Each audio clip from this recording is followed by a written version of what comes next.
Turn to the teacher. Turn to the teacher. Turn to the teacher. Turn to the teacher. Turn to the teacher.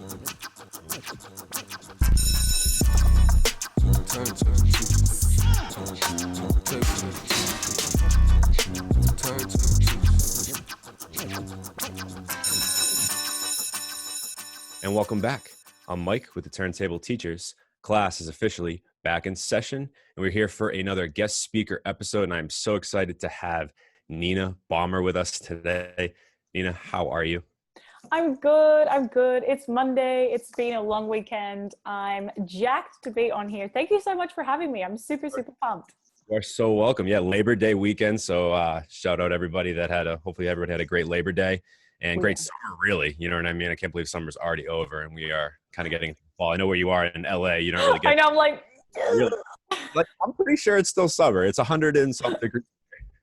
Oh my God, the heat wave has been insane. Like I make a point to go to the beach every weekend, being Australian, duh. But like, I was at a pool yesterday, I was at a beach yesterday, and it's not even like I'm living that luxurious life. It's just like, no, it's so hot. Like, let me be near water. This is called survival, not luxury. Literally, I agreed. Massachusetts, like you've been in Boston before, so you understand like it can get hot, but not like California and parts of Southern California. This is insane. Yeah, it's been insane. My friend actually was giving water to the homeless today, so I like paid some money to her, and she was going around and just giving out frozen waters because it's just so hot, and like it's just not fun to be outside. Like it reaches a peak where you're like, nope. But in Boston, like I felt like a tourist because I was like, I haven't experienced this in never, you know, especially in Boston where you're like, we need one more weekend of sun. Oh, absolutely, because they're so limited, especially at this time of year. But for our listeners here, just some context from Nina for you guys. So Nina is a electronic pop, I would say, artist. Definitely works with some R&B and hip hop. She's actually worked with our guy Washi. I mean, if you're a fan of our show, you know Washi, you know how much he means to us and how tight he is with us. So obviously Nina got the cosign here, and she's on and good to go. She is originally, I thought this was so interesting that you grew up in Australia. I mean, you were born here in Chicago. This is a crazy story. I feel like I want you to definitely talk about this, but you're born in Chicago. You grew up in Australia, came here to Boston when you were 18, 19, and now you're in LA. So that's quite a journey, and I can't wait to hear about it. I've already heard a little bit about it, but I want you to talk to our listeners for it. So talk to me a little bit about like living in these three areas. Like, how have they kind of impacted your growth as a person, as an artist? Like, what have they kind of meant to you, like specifically each of them? And then like, how are they all kind of different, maybe unique in their own ways? Yeah, for sure. I know it's been quite a journey. I mean, I have a really international family. Like my mom's Austrian and my dad's Swiss. So my story never really, I didn't think it was interesting. And then you tell people and they're like, what? Sorry, where are you from? So Christmas is complicated. But no, I mean, long story short, like, so I was born in Chicago. I moved when I was 2. My family moved to a really small town in Australia. It's called Murwillumbah. And basically like a 2-street town, lots of pubs, lots of sport, you know, everyone kind of knows each other, lots of farmland, banana trees. And I think that experience, like, I never really got bored being in a small town. Like we had a lot of acreage and we had a little farm and there was always something to do. And it kind of like being isolated in that way, like really threw me into music. Cause I was like, how am I going to entertain myself? Oh, I don't know. Like I can write a song or I can go practice piano or saxophone or sing or whatever. It's probably the reason why I have such a big belty voice. Cause I would just sing to the hills. I'd be like, well, the cows are going to respond. So that's about it.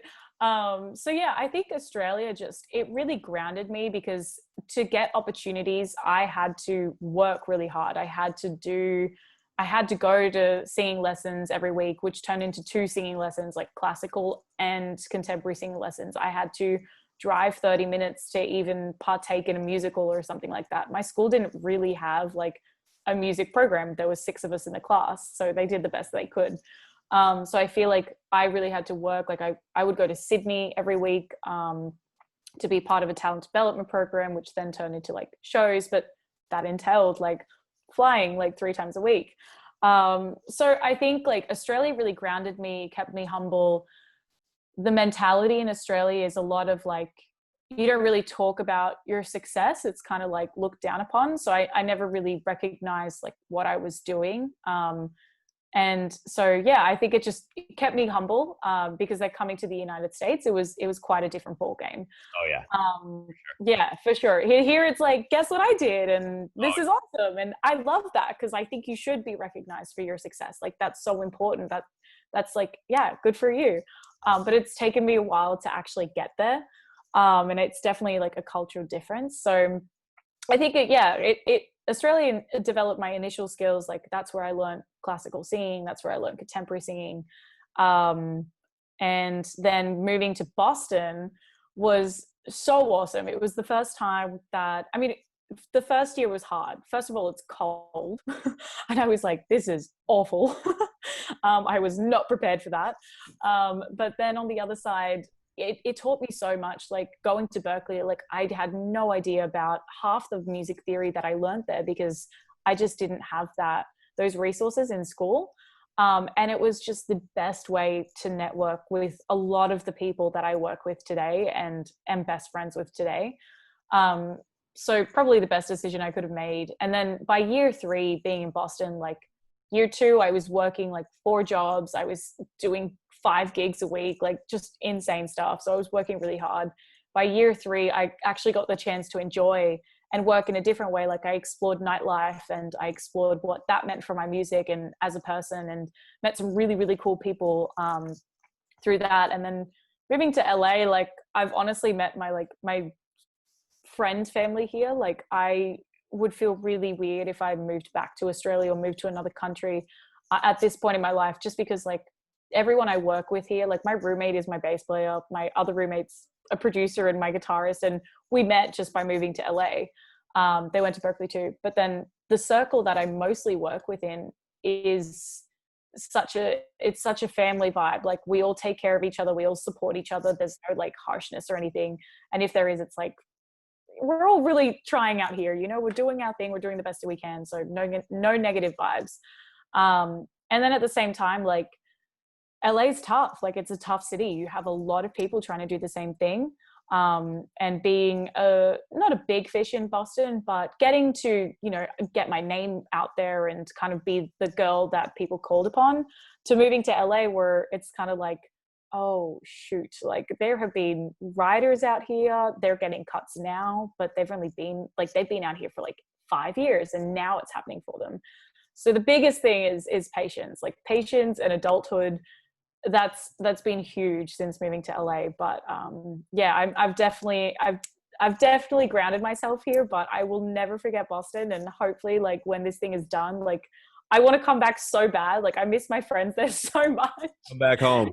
No. Yeah, it felt like home. It really did. I was like, wait, I don't want to leave my home. Yeah, that is the thing about Boston. We were talking about a little bit off air, but you're so right. And when you said this, it's like a very community based area.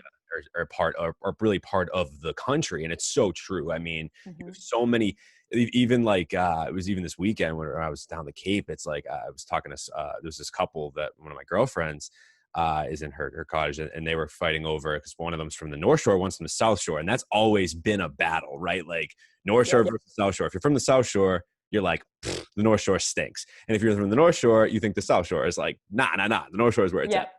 Yeah. Boston's the same way. Like each of its own suburbs are kind of like, if you rep that suburb, I mean, I'm sure it's like this in every city, but Boston is so like competitive like that. Oh my God, it's insane. It's almost, it's like in your face, right? Yeah.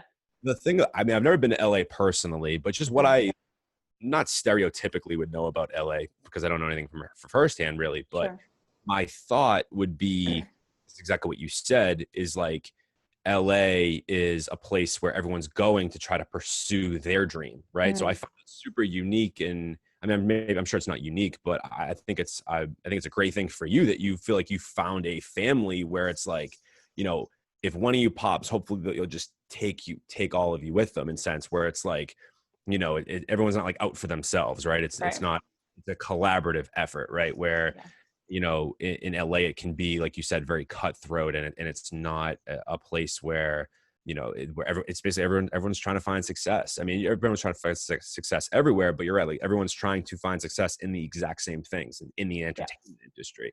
So I think that's great that you guys all live together. So what's that kind of like? Is there like jam sessions in the living room and you guys just going off freestyling, or are you guys kind of just, you got to keep yourselves with the creative process and then kind of share? No. Like, how does that go? Have you seen New Girl? I have not. Okay, well, that's the scenario I could describe. But basically, like, enlighten me. I'm just like, how should I describe it? No, but basically, so I met one of them. We all went to Berkeley. Okay. One of them I knew, and I'd done a couple gigs with him. And then the other one, I was like, seems cool. His Instagram is cool, I guess. He knows a couple of my friends. Like, whatever, let's move in together. And we did, and definitely through quarantine, like, it's just expedited our relationship. So sometimes, like, they'll definitely be having jam sessions in the living room, and then like I'll sing a couple of things. Mostly it's them busting out to some rock music and I'm coming out and I'm like, hey. And we all like, it's been cool because like having a guitarist and having a bassist, like they've shown me other parts that I'm like, oh, I would have actually never picked that up. Like I'm a vocalist, so I pay so much attention to vocals. And for them, it's the same way. I'm like, this person is vocally insane. And so they're like, oh, wow, like what, like, obviously they understand, but they're also like, oh, that's cool from your perspective.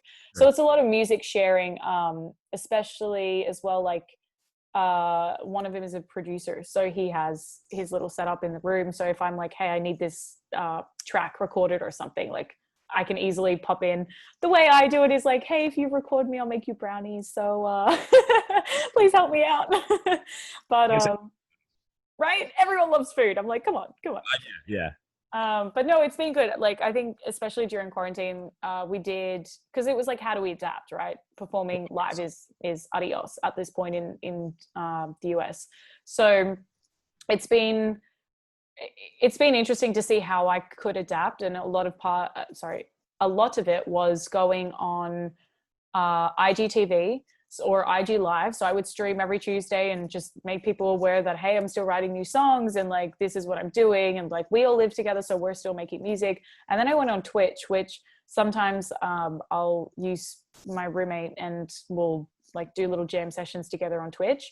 And then other times, like I'm just chatting, but it's a great dynamic. They're like my brothers and it's the best thing ever. Could never trade it. Oh, absolutely. That sounds like an ideal situation, really. I mean, you have, like you said, I could just picture, them jamming in the living room and like, you just poke your head out, give them a couple of bars or whatever, or a quick hook, just, pop your head out, sing. No, and then you're able to record things in your space, and that probably really worked out in your favor with the whole quarantine. Like, It's funny how some people, obviously, I mean, it's tragic what has been going on in the country with, people losing their businesses and livelihood and everything going on. It's just, I mean, we've talked about it on the show. It's horrible, and I don't want to, take anything away from that. But in a sense, it did help some people find creative ways to figure out what they like to do best. And I think that was a huge part of quarantine, especially for us too, because as people can see, like Washi didn't come in here during the quarantine and sign that. Like he was here like in studio. When we were having people in studio come to do these podcasts, and then when we couldn't, it was like, okay, well, what now? Like, like what do I do?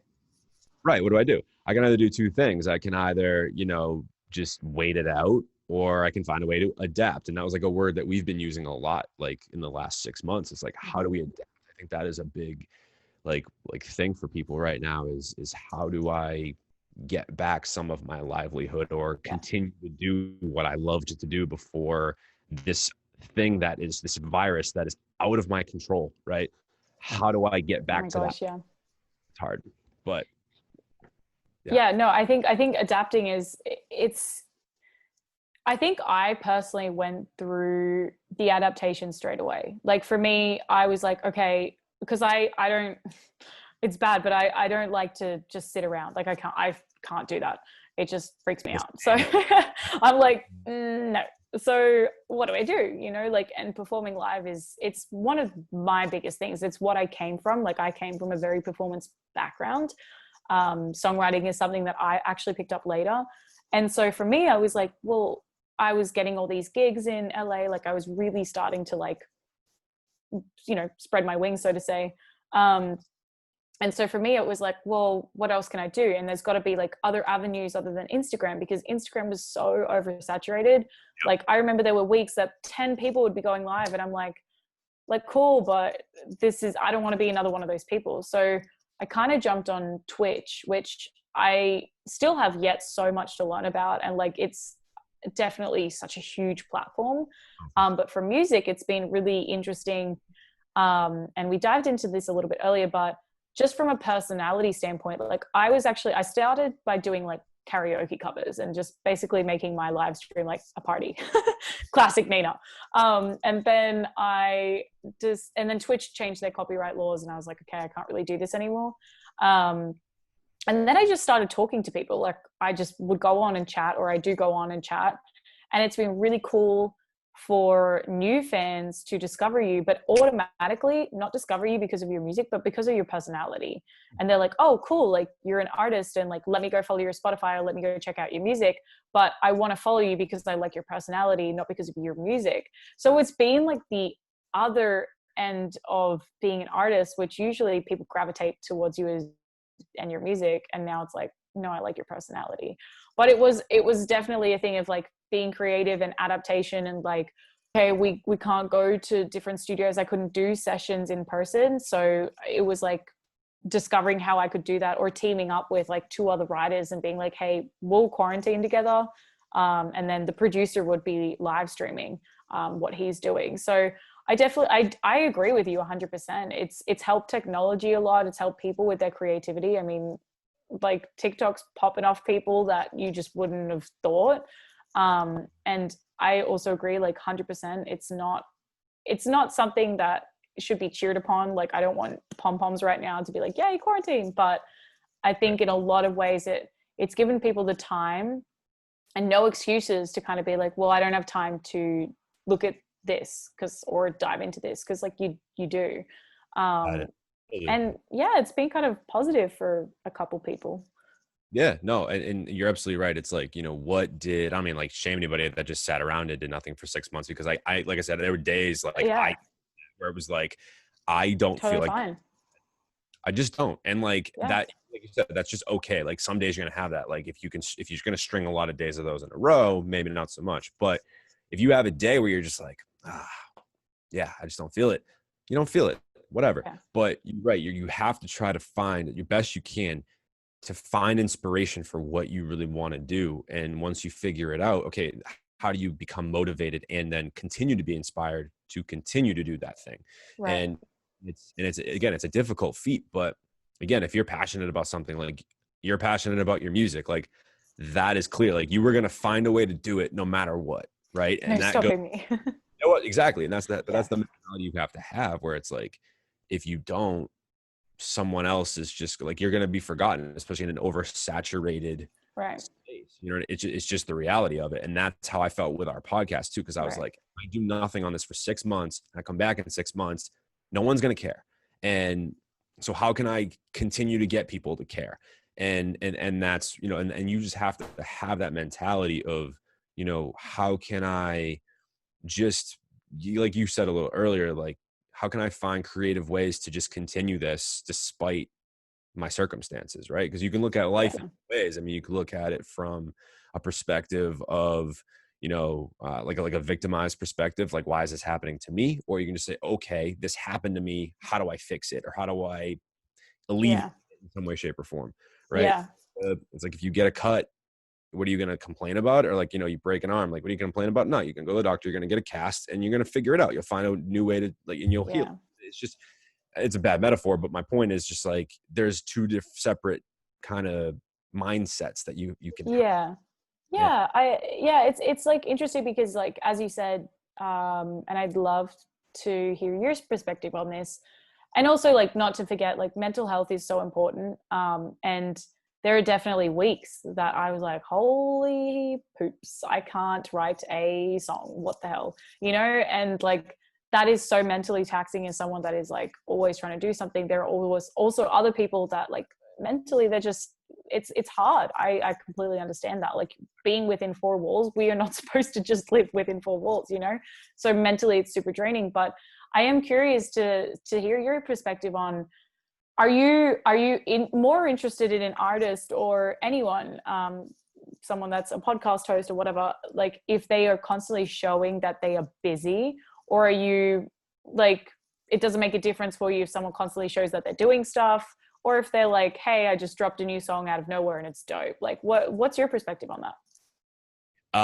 I really think that everyone's process is unique and different to them, and how they decide to portray that process is really up to them, in my opinion. So for example, like if they're working behind the scenes to drop that song, and they're not, you know, promoting it every day or putting it, that's great. You're still working towards that goal and the vision for what you want. Or yeah, like you said, you're building.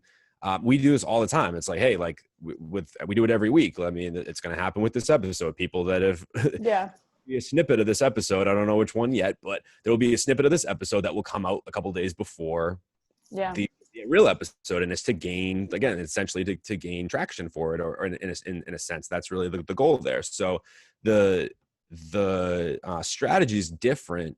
It doesn't, what it says to me is just, and I kind of related a little bit to teaching, where it's like we all, I'm looking at it from a teacher's perspective. Yeah, I love that. Yeah. Everybody learns differently, right? So, you know, some people learn better through, you know, auditory things. Like some of my students like to listen to audiobooks, or it's in their IEP or that they have to have like an audiobook because it helps them. Or some people are visual, right? Some people do things better if they write them down. Some people are better at memorizing things. It's just like, you know, some people, I have some students that want to write me a 10-page paper, but they don't want to say a word in class. There's other kids that don't want to write a thing, but they just talk all day, and like, you know, but they're not just talking to talk, they're actually saying profound things. And it's like, wow, if you actually like put what you just said in an essay, that would sound great. Like, so it's just so different. But that kid might not be able to put it on paper. Right. No, I totally understand.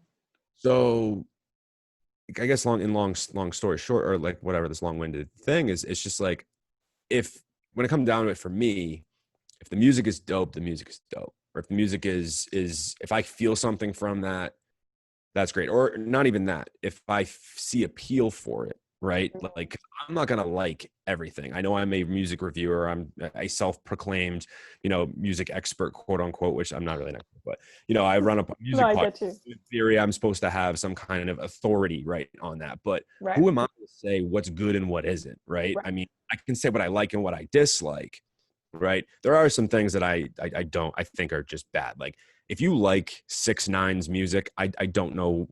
I can't, honestly. I just can't. No, I understand. One of my roommates is like, I cannot, like, don't ever say his name here. And I'm like, okay, totally cool. No. I genuinely like his music, you can say like, oh, he's good at creating an audience and grabbing headlines, and fine, I'll give him that. But music's trash. I'm sorry. It's not giving me. I feel you. But, you know, there's some music that, again, like, I don't love. Like Lil Uzi Vert's a great example. I was never huge on Lil Uzi Vert in terms of hip hop, but I saw the appeal. I'm like, okay, he's riding some of the trends that were in hip hop at the time when he was coming out. Like, who am I to say this is bad music, right? It's just not for me. So, and then lo and behold, he comes out with an album this year that I actually liked some tracks off of. So you just never know, you know, what you're going to resonate with or what people are going to potentially resonate with. So the process getting there is really up to the person. If they're claiming they're quote unquote busy all of the time, right?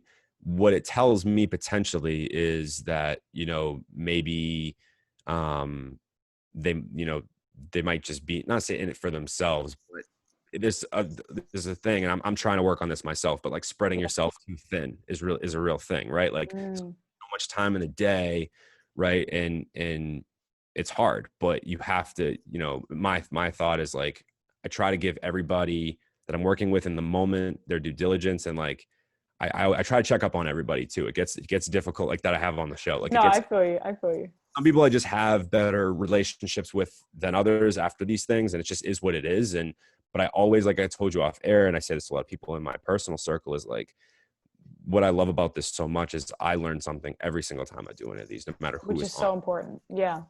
So, again, I know that's long-winded, but, and I will say this, you spun it on me early on in the podcast. And you're trying to be the podcast host, which you might have a future in it. I don't know. It's possible. Thank you. Maybe. Very good. You turned it on a dime. I was like, ooh, okay. You're like, oh wait, no, that's my job. Hang on. Luckily for you, you have both. I can't sing at all, and you don't want to hear it. I would love to. I was belting out your new single that will be out now that we're pre-recording this. It's not out quite yet, but once this episode comes out, it will definitely be out.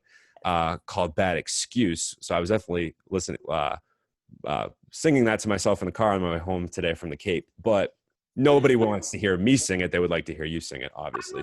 Okay, but if you were at a show, I would love you to be like, "Bad Excuse." Like I'd be like, yes.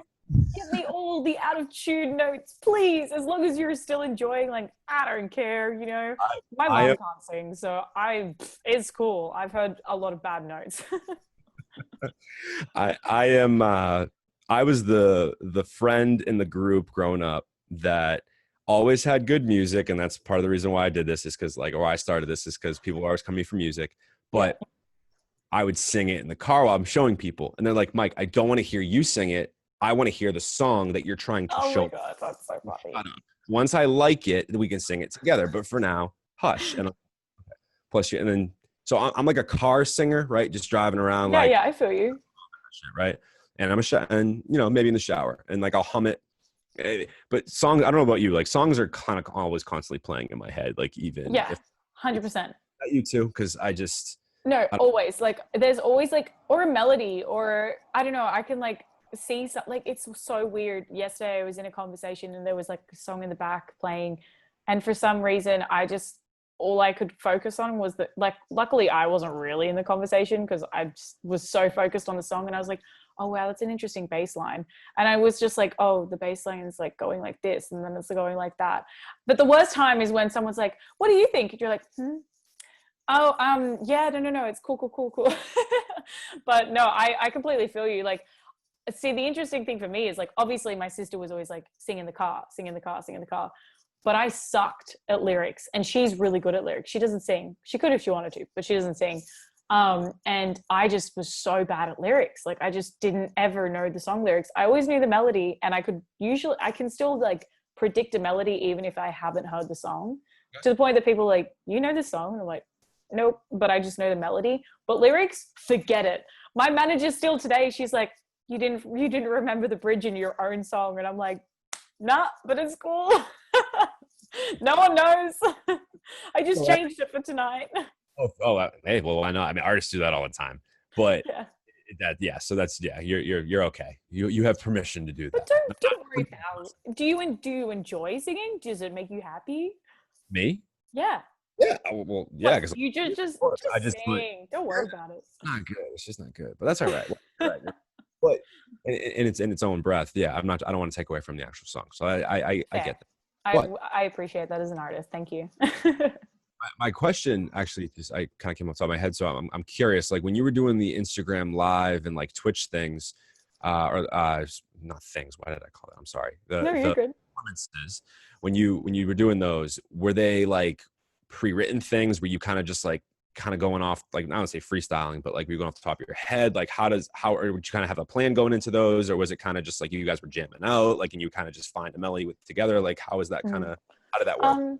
The Instagram lives, so on Tuesdays I would sing all my songs, and usually it was, I mean, maybe we'll add like a song in there, but I usually was like, we're going to do these 3 songs. And then it was like a 20-minute little show.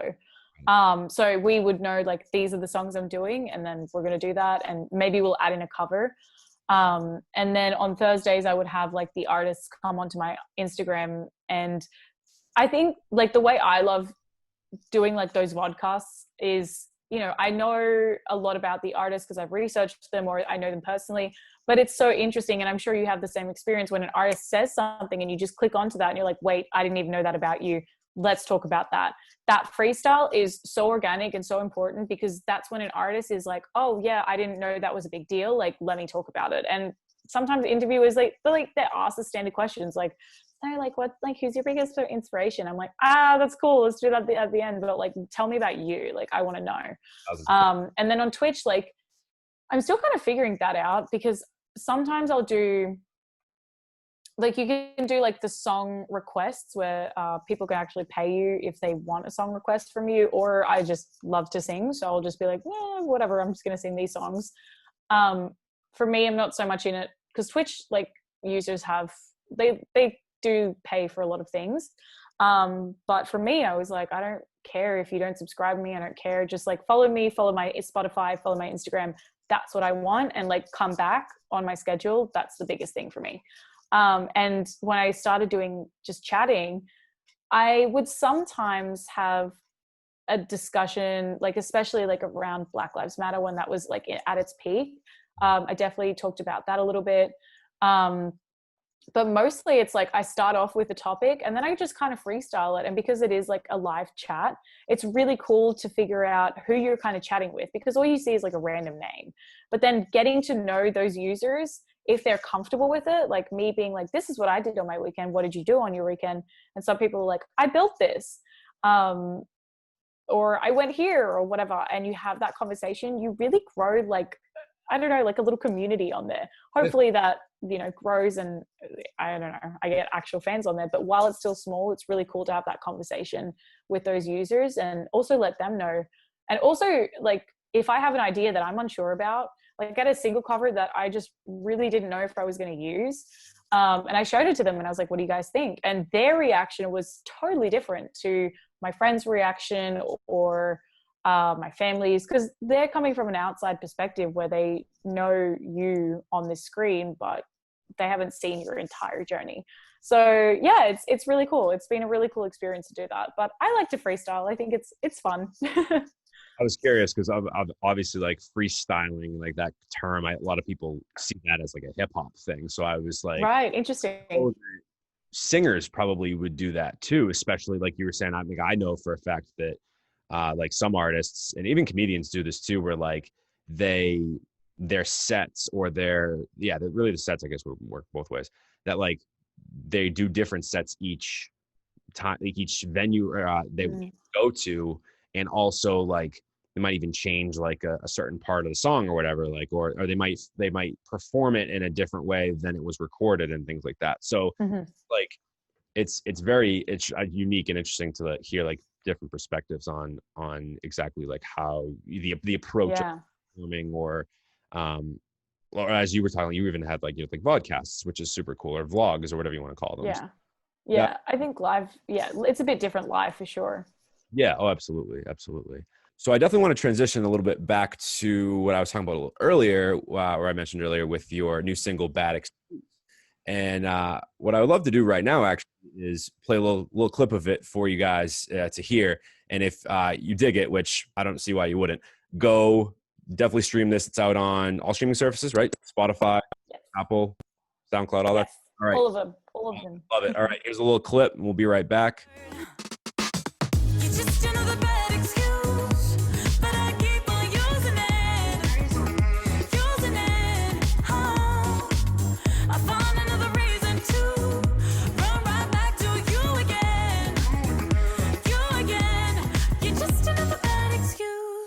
Definitely a catchy melody. I thought your vocal range on this song was awesome. And you say you were having a little issues with writing. I disagree. I definitely thought that this was a relatable song. I think we've all been there.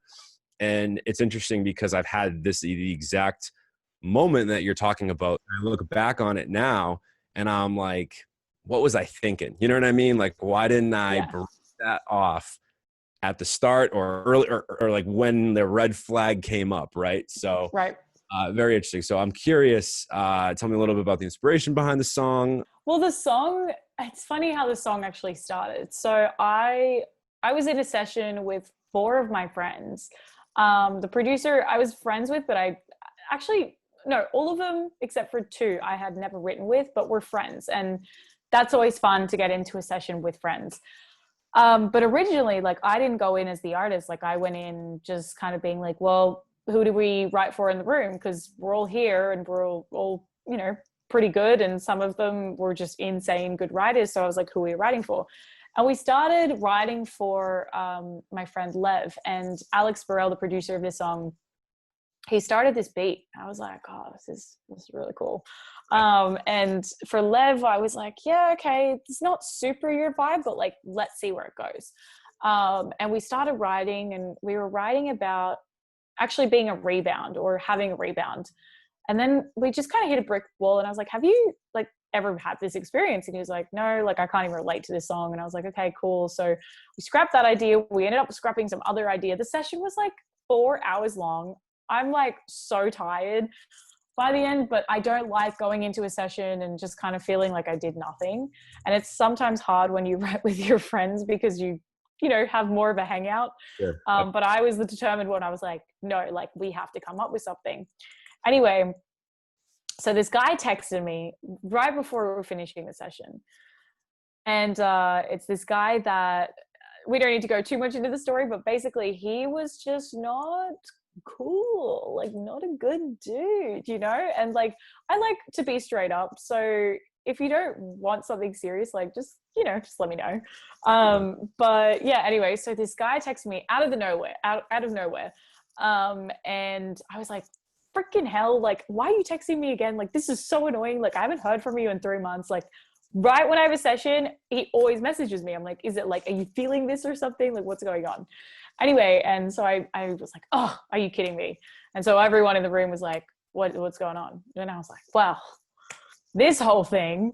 And then they were like, wow, just doesn't sound like a great guy. And then I was like, yeah, but you know, like it's no big deal. Like, I know he's busy, or I don't know. I actually made a bad excuse. And my friend was like, well, that just sounds like a bad excuse for seeing him again. And I was like, huh, interesting. And then we came up, like one of the girls like came up with this melody, like, and then we worked on that a little bit, and she was like, oh my God, I can totally relate to this situation. Like, I have all the lyrics for it. Let's go. And so we came up with this chorus line, and like, just another bad excuse. And then by the second session, we actually put together the verses, and it was like, all I wanted was a hit and run. But I keep on crashing into you. And it was kind of like, yeah, the storyline of like, I didn't really want anything serious, and you kind of made it like you did. And now I just keep running into you, or you keep texting me, and it's like, what do you want? Like, make it clear. So it was like, you're a bad excuse, and I'm also making bad excuses. And just this beat was so fun, and it's just so energetic. And then my roommate chucked bass on it. And I was like, yeah, I don't know. I don't think I'm going to release it, because I have another song coming out that I wanted to put all my energy behind. And I love that song too. So I was like, oh, I want to do that. Corona hit as well. And I was so in a place of like, I don't even know what I want to release. Black Lives Matter. I was like, it doesn't feel right to put out music right now. Yeah. And then I just got to a point where I was like, you know what? I enjoy putting out music. This is what I do. I can't just keep standing still. Like, 2020 is not going to get the best of me. And then my friend actually messaged me like that same week and was like, so like, when are you releasing this song? Like, what are you doing? I was like, I don't know, maybe 2021. She's like, no, like, do it now. And so I was like, yeah, okay, whatever. I'm going to do it now. So yeah, we finish up the bass, we finish up the production super quickly, finish the mix and the master, and pumped. I'm so pumped, because the last song like was a softer release, and it was just to kind of tell everyone like, hey, I'm still here, like I'm still doing things. And this one is kicking off like a bunch of releases. So I'm really, really excited, because this is the start of something new. I love that. So we can definitely expect to hear more from Nina very soon. Which for sure. Is great.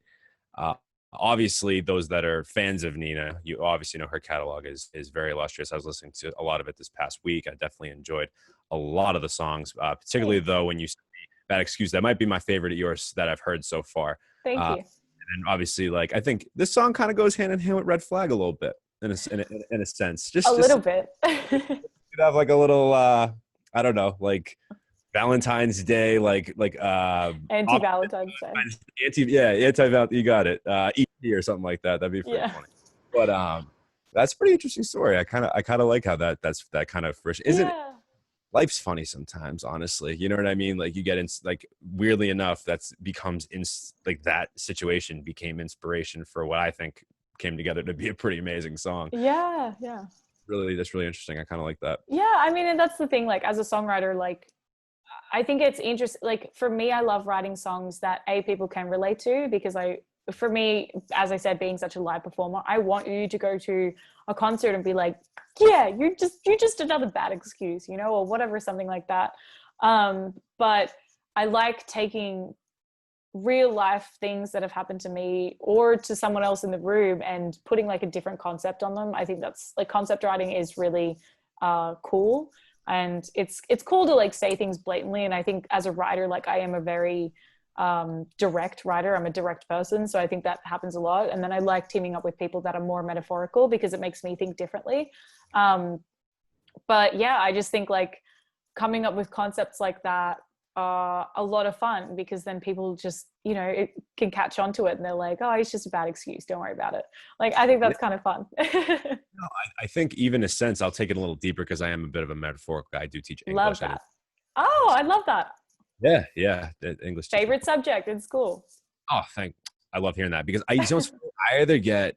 loved English or I hated English. Like I always get either one of those I won't go down this rabbit hole, but I do understand why that is the case. So what I was going to say in terms of like this song, I think that it's a good way almost to like self-care, where it's like, why allow that toxicity in your life, right? Like you have to be somebody that, you know, will stand up for yourself and say, hey, no, this is not this behavior or how you're handling this or how, you know, you're treating me. Like, I don't like it. And I'm not going to make excuses for how you're acting. So I am going to like remove myself from the situation. I think this song is actually like an empowering song in its own right, because it almost, there's a quote out there. I can't remember where I saw it off the top of my head, but it might have probably just been like a random meme on Instagram, but it said, you know, pay attention to like how you feel like when certain people are around you, or when you're around certain people. So important. So I do think that there is a sense of empowerment with this song. And so I don't know. appreciate that. So that's why I like, I mean, obviously I love the beat too. I think the electronic pop thing, that is a, like, for example, Lady Gaga's new album, like that's the Gaga I like. Yeah. Love that album. Yeah. Not that like her stuff like Joanne, like the more country, and obviously stuff on like Star is Born, like the more the softer rock and influences and indie influences, like those are great too. But with Gaga in particular, like that's the stuff I like. And with you, I kind of get the sense that, yeah, you're just like you're someone that wants to have some fun. And like you were even talking about that with like when you were going in, when you were in Boston, you would, you know, do EDM shows. And that's, I mean, in clubs and things like that. Because I mean, that really is like more of the scene in Boston, I feel like, than more of the hip hop scene. There aren't as many venues for that. There's definitely more club scenes in Boston. So yeah. No, definitely. I mean, it's the, how should I say this? The journey to kind of get to where I feel like I'm solidifying myself now is, I think through every artist goes through this, like you grow and you go down different paths to kind of figure out who you are. Like that's your job. So I definitely came from, I've always had a powerful voice. That was never something I could get rid of, nor did I want to. I studied classical. I did 13 years of classical training. So I automatically just grew this range. And then I did contemporary, and I was like known for like my big voice. And then when I moved to Boston and Berkeley, like EDM, you can have both. You can have a powerful voice. You can have, like I love top lining, and some give a DJ's like, I want you to belt in this chorus. And some are like, no, I want more of the softer side. And that's awesome too. I think once I got to LA, I was really trying to figure myself out in the sense of, because I came from like rock funk growing up, classical, to always loving like Christina Aguilera, Beyonce, like those big diva singers, to go into Boston where I rediscovered like funk and jazz and those type of styles. And singing was different. Like it was a lot more technical. And I was like, okay, cool. Like different to classical technique. It was jazz. And I was like, okay, cool. And that influenced my music, but I went more in a dark pop route, which was like Red Flag and the other songs on my EP. And that was cool for that moment. And then I moved to LA and I was like, oh, everyone's kind of doing this like chill, like everyone's super chill, you know, everyone's chill, like wearing, like not caring about what they're wearing, but like they care about what they're wearing. And I was like, That's oh, like friend is like not caring about. yeah, it was like, oh, I just threw this shirt on. It's like a $50 shirt. And you're like, okay, cool. And yeah, I mean, there's like a trend right now with female artists that like don't use your big voice, like have more of like that Billie Eilish, like somber sound, or like have like more of a minimalist sound. And then you have those big pop divas like Demi Lovato, Ariana Grande. And I was just really confused about what to do with a big voice in the pop industry. And I didn't want to strictly be EDM, and I don't want to be like funk right now. And I've always loved pop. But for some reason, like having that big voice, I always like felt ashamed of it. And I was like, oh, I can't put that in a pop track. And then I just got to a point where I was like, I don't, like, that's me. Like, I did Not Ready, because like Not Ready was like my first song when I got to LA, and I released that, and I was like, okay, cool.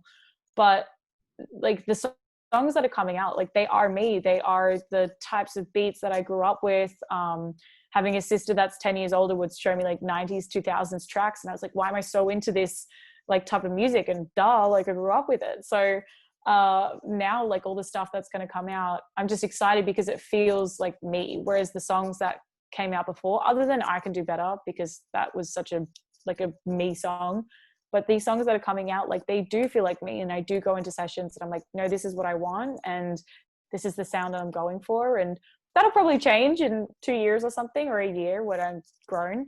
But I'm just excited because I think a lot of artists, or a lot of female artists with big voices, are really scared to kind of let that out. And I was like, if you don't want to hear that, like you don't have to listen, but that's what I'm going to do, because that's what I enjoy. My favorite female artists are the ones with the strong voices, believe it or not, besides Billie Eilish, because I do love Billie Eilish. I think she's great. Yeah. I think what she's done as a creative in the music industry is just really, really brilliant. But oh my God, yeah. One of my favorite artists of all time is Amy Winehouse. And she's kind of that, she's got a huge voice and did all the jazz and funk styles. So that was really like, you know, I always loved Aretha Franklin too, and Whitney Houston. I know you've talked about those two artists being big inspirations for you too. I know you mentioned Beyonce. Interesting enough with Beyonce, I always respected her music from afar. I don't think she's whacked by any stretch of the imagination. It just was never like my thing. Particular, I did like some of the older stuff, like Dangerously in Love or whatever it was. Yeah. Crazy in Love song with Jay-Z. Like I liked some of that. But everything kind of between didn't fit for me. But she really, I think personally, she got her voice back for me on Lemonade when she actually started belting it out like big time on like some of these more rock style. And like with Jack White is like one of my all-time favorites from her. I put that on my top 50 of the 2010s. I love that song so much. Oh, great song. Yeah. Oh, fantastic. But you know, I guess the kind of what you're saying, it's like, however you want to, I was kind of going back to what I said earlier. It's like your process is your process, and your sound is your sound, and you're able to create that however you see fit. And if you don't think it's going to work in the pop scene, well, who cares? Go for it. Right. If you believe in it, go for it. And I love that you're trying it. I think it's working. I mean, you're even getting recognition out here. I noticed that I Can Do Better was featured on Kiss 108. I mean, if you're from Boston or you're from Massachusetts, like, you know, Kiss 108 is like, that was what we all grew up listening to. So that's something that was cool.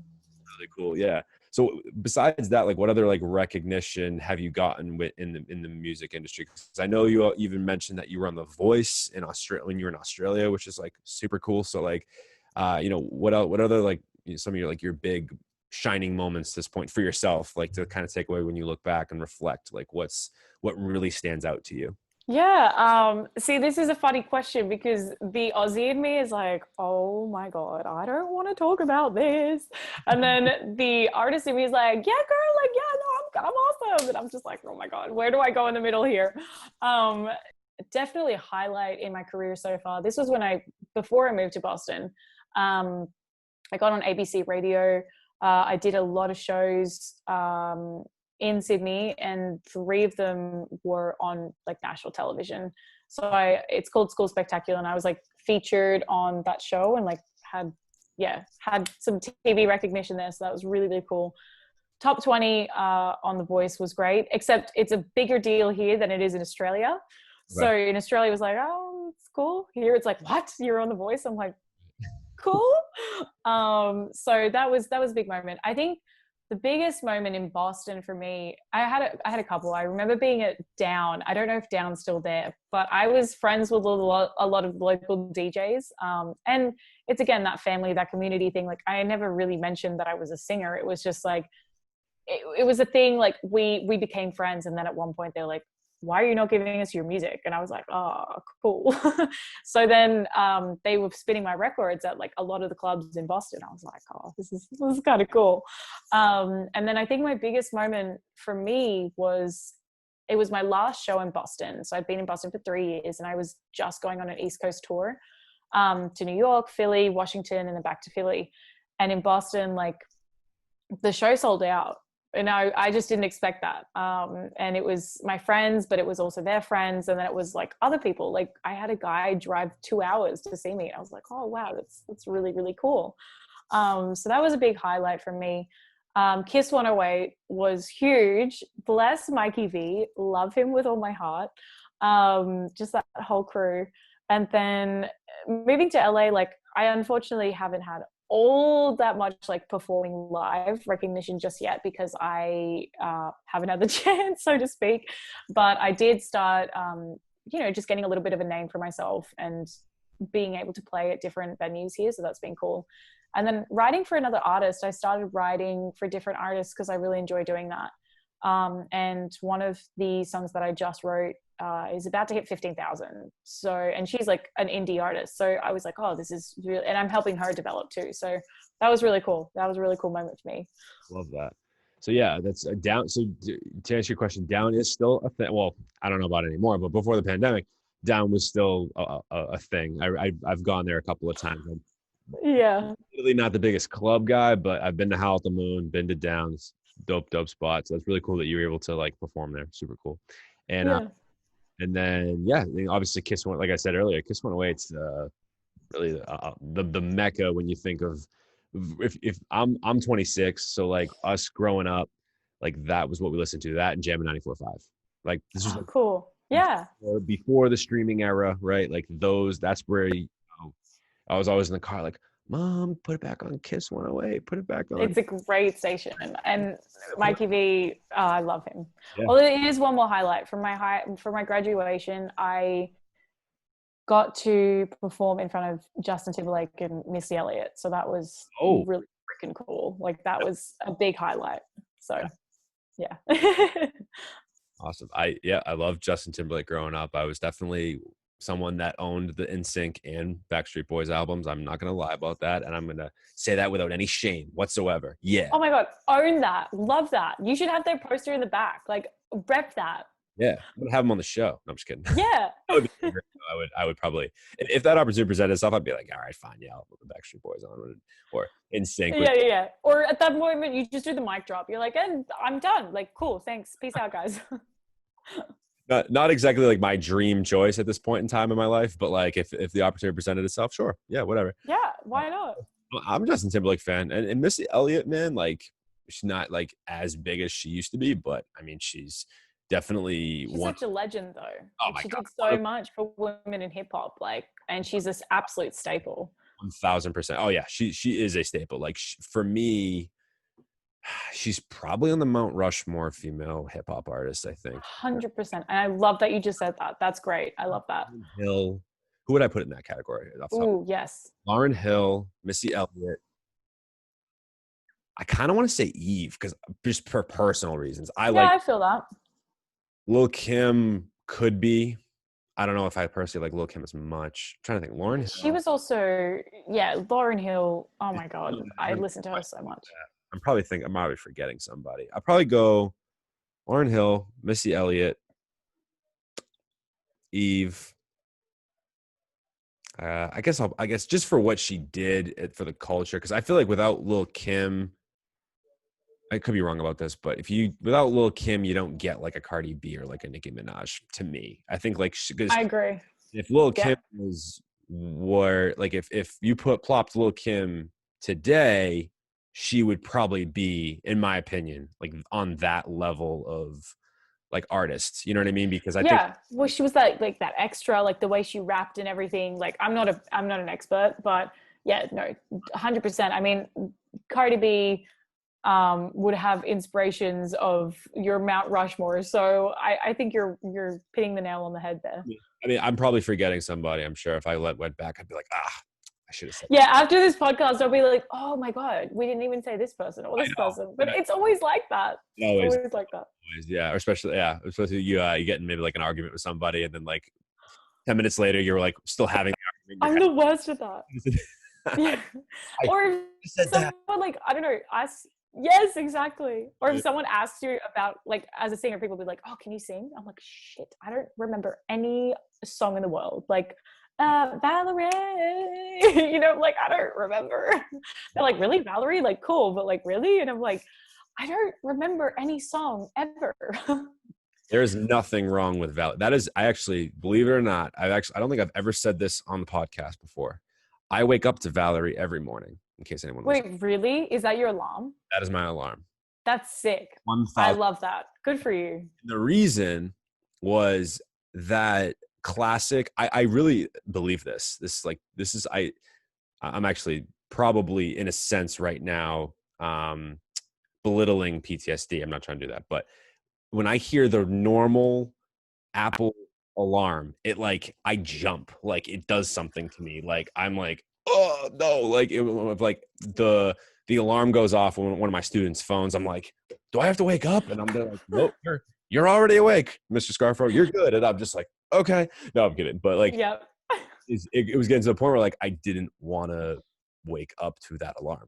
So It's PTSD for sure. Yeah. So it's like, what can I wake up to that's not gonna like just make me hate my life? And I'm like, well, I love Amy Winehouse. Her voice is amazing. And so I'll just wake up to Valerie. And now every morning, well, sometimes I go, There you go. Don't be scared.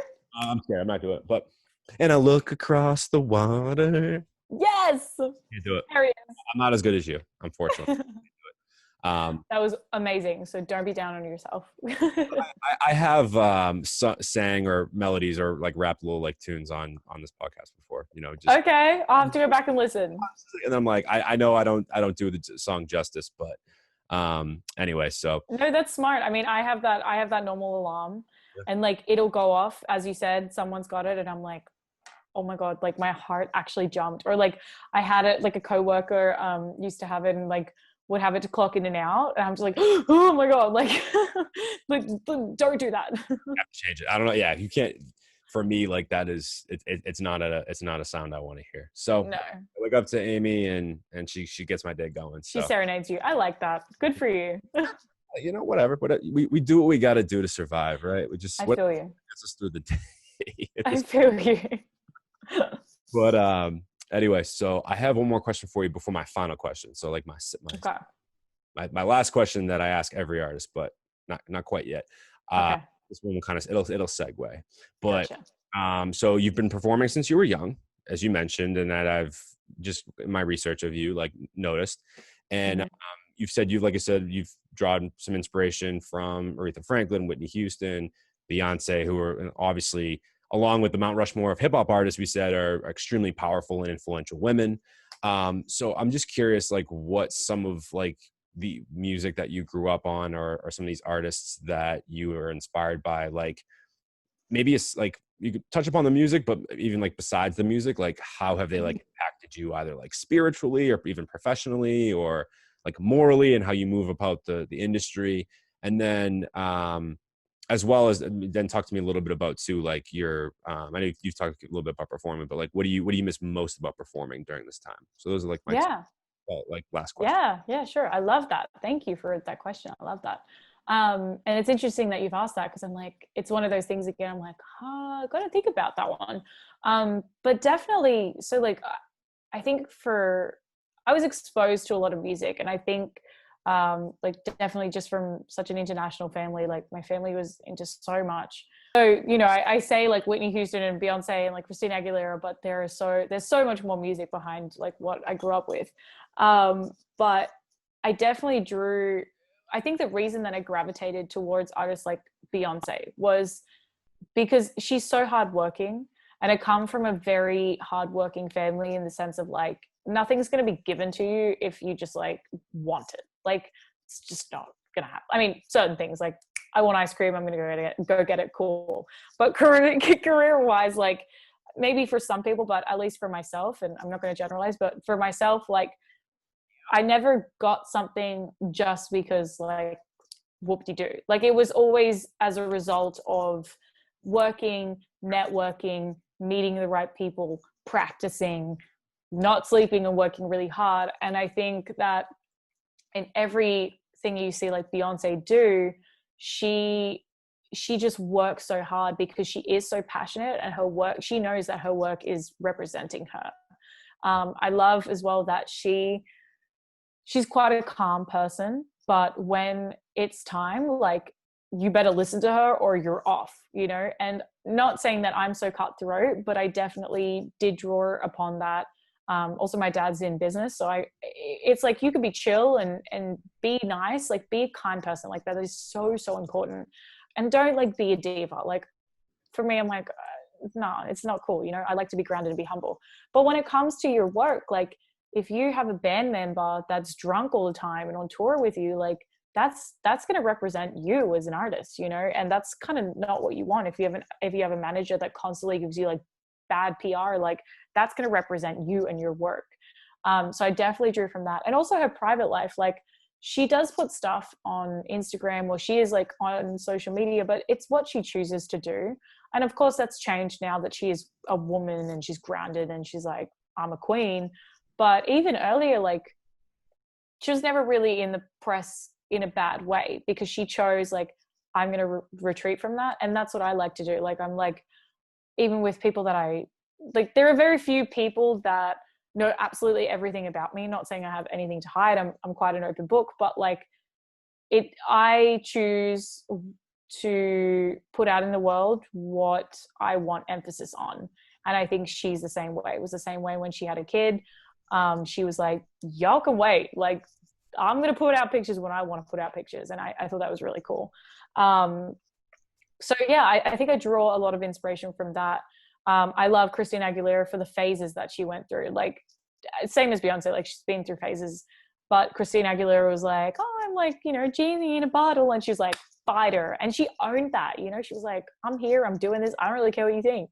And yeah, so her journey has been, she's always stuck to her guns as well. And Whitney Houston, like vocally, just wow, so much inspiration. Same as Celine Dion, Michael Jackson, huge inspiration there as well. So I think and I look up to predominantly women, just because it's something that I can relate to a lot. And even listening to them, like being a woman in the pop industry, regardless of if it's 2020, it's quite difficult. People do take advantage of you. They do see like, oh, you're another female pop artist. Like if we tell you this, like you'll fall over and you'll just want to sign the contract. And it's like, Sure. No, don't mess with me like that. Yeah. So I do like draw inspiration from them in that way as well. But I think the biggest things are just key, like consistency is key.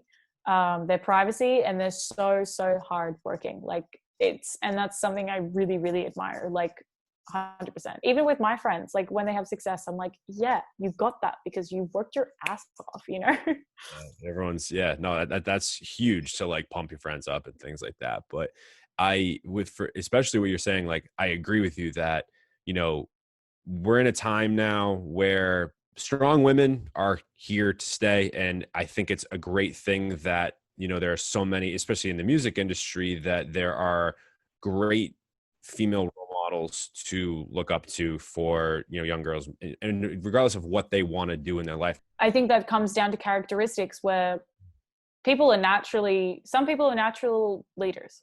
Yes. Some people are natural followers.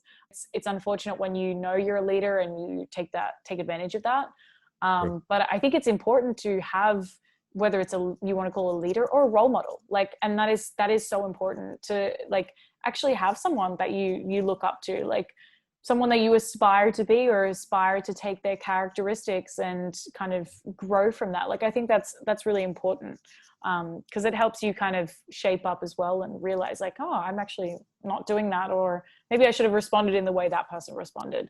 And I think that's kind of important as growth.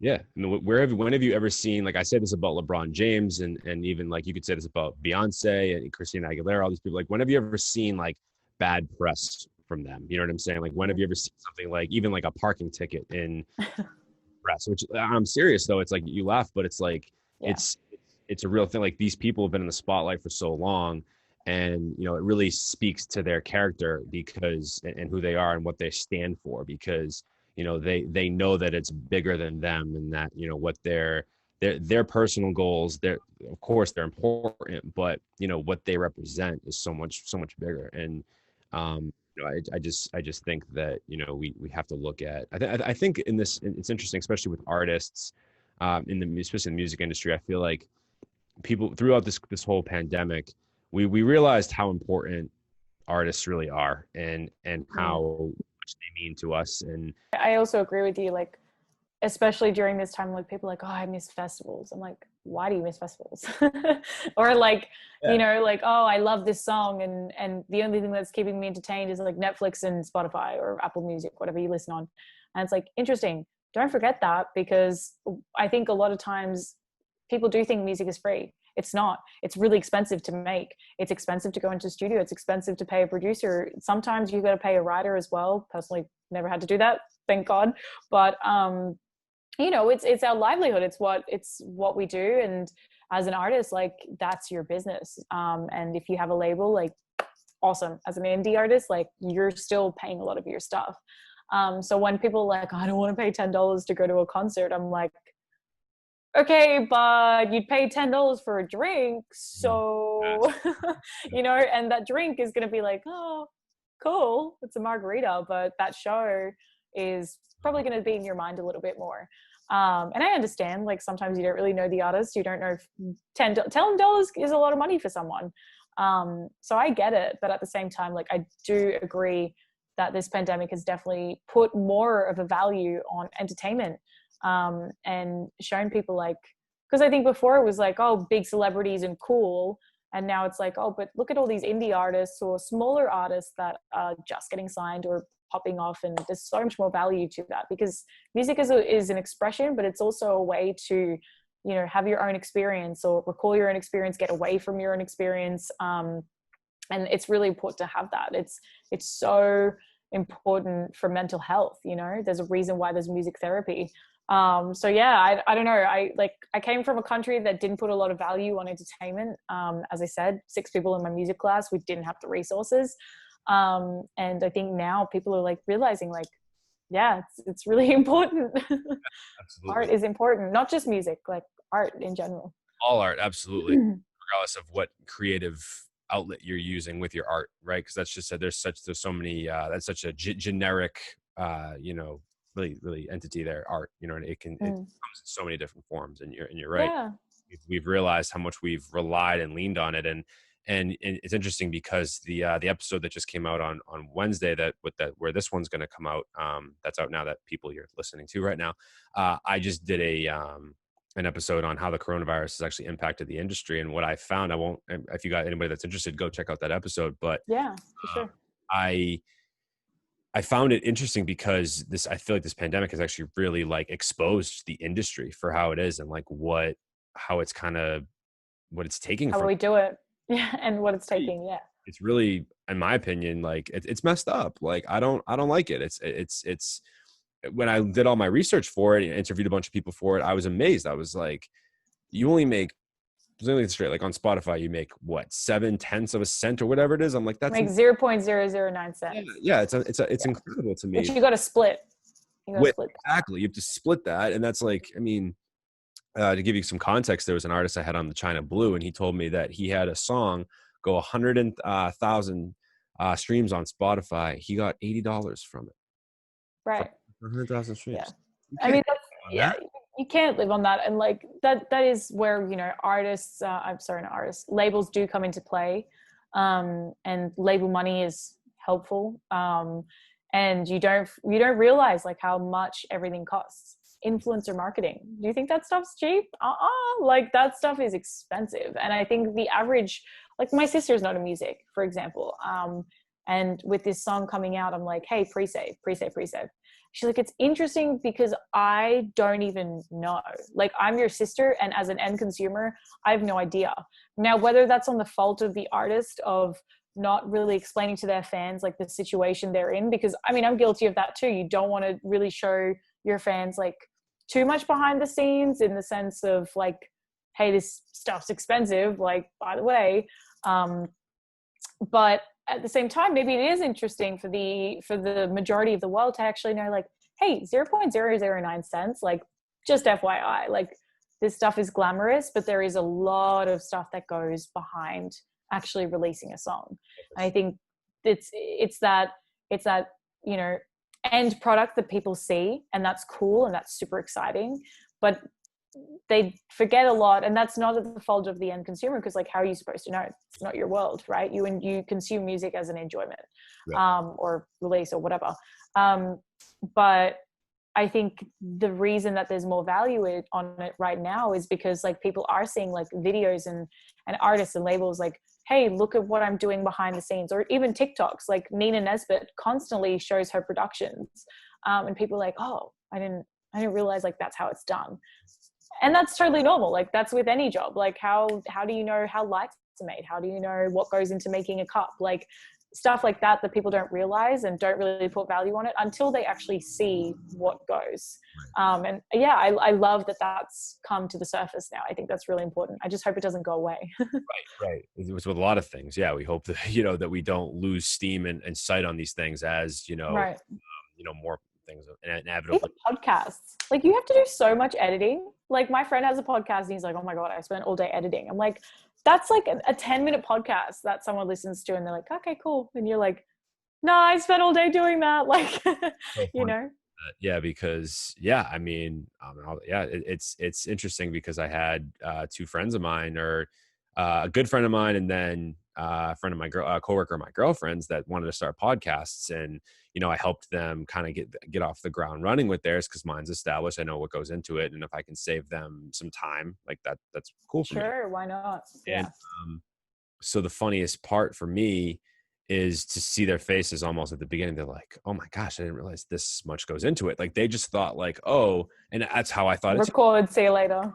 Yeah, I could start a podcast. That'd be easy. You have no idea. Like I won't get into it right now. That's something we're going to start putting some resources on our website through our Right Mind partnership for people that want to get into podcasting or music or whatever to help save them a little bit of time. But it's like, not to go in the whole long-winded thing, but yeah, there's just so much that goes really into podcasting. Yeah, for sure.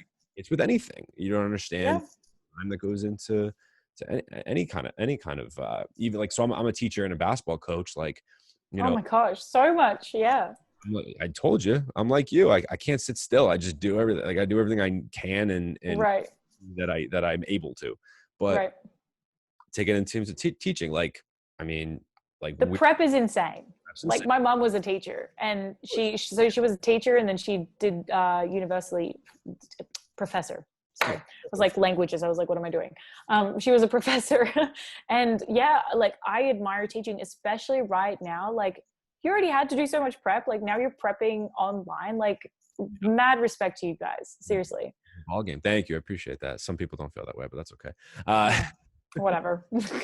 Seriously, I don't worry about the outside noise, but it's in terms of that too. It's, and then with coaching too, like, you know, you don't understand like how much like film watching, like prep for that. Like there's there's so much that goes into coaching too. Not for me personally. I'm a freshman basketball coach. It's not like I do as much as like someone that's in the NBA or at the college level or even the high school level. But as a Right.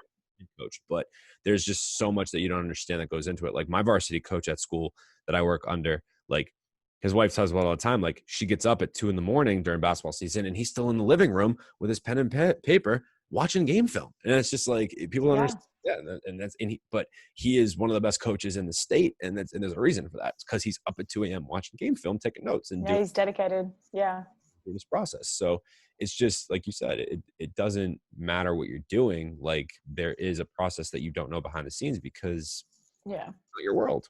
But yeah, and that's okay. Like I feel like I'm harping on it. Like I sound really like, oh, you don't know the process. Like you don't understand. I brought it. No. I was like, oh, it kind of sounded like really negative there, but I think that's the point. Like we get enjoyment out of the process, and like the end consumer or the people on the team don't really have to understand that. But like it is nice to when someone is like, hey, like that's really cool of you, like that recognition, I guess. Oh, no doubt. Yeah, no, it's an interesting time. It really, really is. And it really is. People, so fans of us, if you're just coming on to Nina Baumer for the first time, I mean, this podcast is basically the truth in here. You gotta get with her music, check it out. You've heard the little snippet of Bad Excuse, so make sure you guys go check that song out. It is actually linked in the description, so make sure you go stream that. It's going to be on our Night School new music playlist on Spotify as well, so it'll be probably right at the top of that this week as well, so make sure you go check that out. But you're not done yet. The final question, okay? My favorite one. Now okay, I'm nervous. Don't be nervous. It's okay. It's a fun one. Every artist that does this, they love it. Okay. I call it the dream song scenario, and I'm going to break it down. So, and fans of our show, they already know this, and this is probably the favorite part of most people, that most of our listeners. Drum roll, please. Yes. So you have a song. You can make any song with any artist, producer, dead or alive. Okay. I'm going to structure it for you. Okay. You get a producer, someone to do the production. All right. So you can get a couple of different people if you want to start melody from one producer or a bass from another producer, whatever it is. Right. So you get anybody in the world, dead or alive, to produce your song. Okay. You get a verse, you get a hook, or if you want to do the hook, you're pretty damn good at hooks. So if you want to do your own hook, go for it. But you can have someone do your hook, you get a verse, and then 2 guest verses. So you get 3 artists on the song and some producers. So I know it's a lot of pressure. So no, I'm looking at it. Take your time. Okay. There's no right or wrong answers. Okay. Some people like afterwards too, they're like, I don't even know how this would mesh. Who cares? It's the dream song. Yeah. However you want. It's going to work. If you're getting this many amazing artists on the song, it's probably going to work. So, like I said, anyone dead or alive, who's on the show, go. Okay. I feel like I'm one of those game shows and I need like a ticking noise in the back, like tick, tick, tick, tick, tick, tick, something like that. No, but Final Jeopardy, like yeah, exactly. The lights go down. I'm like, oh my God, what am I gonna do? No. Okay, so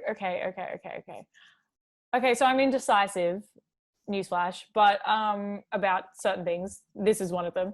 I would probably go, I have always wanted to work with Mark Ronson. He's done there's countless projects. He worked on Lady Gaga, she worked on Joanne, but like Mark Ronson's done his own thing. He's worked with insane artists. And I feel like he has a really great way of mixing pop, but usually his tracks are, and working for the artist and the song, and working for the song is really important. But his tracks are always like, well, not always, but predominantly quite fun. So I would love to dive into that, but I think he would challenge me as well and be like, you're writing really mediocre stuff. Let's figure this out. Or your sound, this is you and your personality. Your sound should totally be this. And like, I would love that. I think Ian Kirkpatrick would also be really cool. He just did, excuse me, some projects with Dua Lipa. So, and just a ton of other stuff. So he would be really great. Writers wise, okay, so I get a hook and 2 verses. Is that what you said? Correct. Okay. Correct. Oh, shoot, that's hard. Can I add a writer who just probably wouldn't even take a verse though? It's your dream song. Go for it. Okay, so as a writer, I would love Sarah Aarons. She has done countless songs. She wrote like The Middle. She's basically written like anything that you've heard in the top 40 charts, like she's had her hands on. And she's Australian. I actually ran into her at an award ceremony that I was at. She's incredible. She went to Berkeley as well. She's like 23 and she's just insane. She's like the next Max Martin, and you're like, what? She's insane. Her story is crazy too.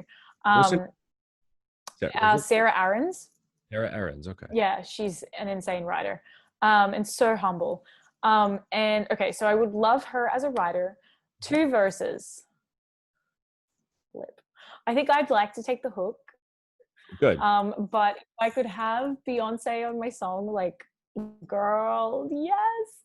And if I could have, this is so hard. This is so hard. I think Tori Kelly would be really cool on a song too, or Lady Gaga. Yeah. Okay, But then I'm also thinking of like, ooh, Vera Blue. She's this Australian artist, and she's insane, an insane writer, insane producer. So I love her. But I think if I really want this song to just be banging, like Mark Ronson, Beyonce, and like Lady Gaga, wow. Okay, that would just be a dream. Exactly. And in a sense, that is the dream song scenario. I love that. Yeah. So, Nina I think I could come up with a top hit for that. Yeah, I think that would chart. I'm pretty sure. Yeah. Let's be real about that for a second, right?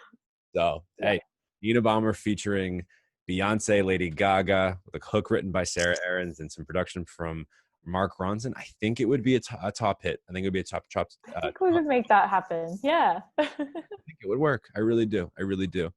But anyway, thank you so much for being here, Nina. We really appreciate it. Thank you. It's an amazing episode. And thank you to all of our fans that are tuning in. And please, like I said, guys, go support Nina Baumer on social media. You can find her at Nina. Is it just Nina Baumer? Correct?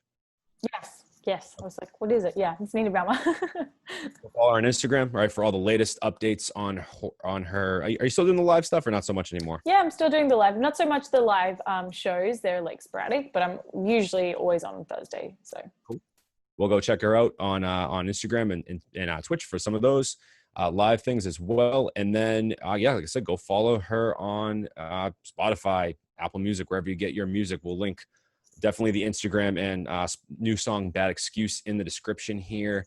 And yeah, if you're a fan of Nina, make sure you guys follow us at Turntable Teachers on Instagram. All right. And go stream the rest of our guest speaker episodes wherever you get your podcasts, and follow us. Subscribe to our website, www.turntableteachers.com, for all the latest blogs, episodes, merchandise. You guys already know, my fans already know what's good. Nina Baumer, thank you so much for being here. Thank you so much, and like for having me, and to everyone listening, like loved it.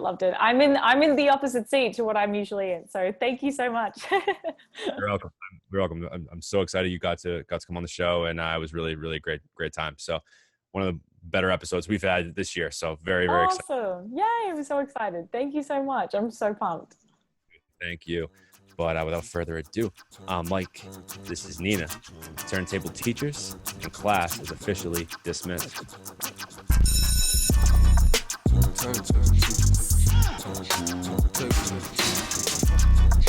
Turntable.